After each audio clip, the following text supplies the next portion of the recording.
Hello friends, তো আজকে আমি কি কি কাজ করলাম তোমাদেরকে এই ভিডিওর মাধ্যমে দেখাবো। তোমরা ফুল ভিডিওটা দেখো ভালো করে।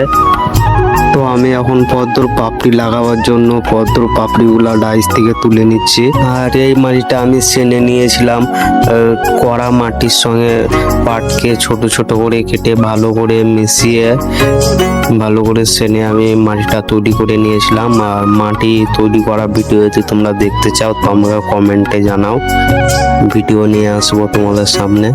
তারপর ডাইসে মাটিটা ভরার পর ভালোভাবে মাটিটা দাবতে হবে যেন প্রত্যেকটা ডিজাইনের মধ্যে মাটিটা যেতে পারে আর ফিনিশিংটা আসে।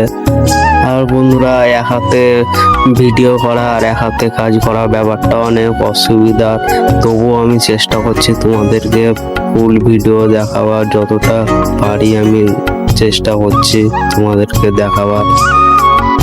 তো আমি অনেকগুলা এরকম পাপড়ি তুলে নিয়েছিলাম আর এখন আমি পাপড়িগুলো লাগাবো। আর পাপড়ির মধ্যে এইরকম ভাবে জল দিয়ে নিতে হবে।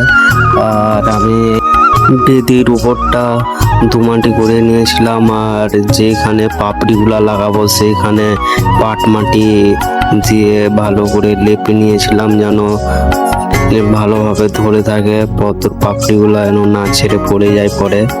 আর তোমাদেরও যদি এরকম ছোট ছোট প্রতিমার দরকার হয় তো আমার সঙ্গে যোগাযোগ করতে পারো। পাপড়িগুলো লাগানোর পর আমি কাপড়টা পরিয়ে নিয়েছিলাম। আর রং করা ভিডিও খুব শীঘ্রই আসছে তোমাদের কাছে।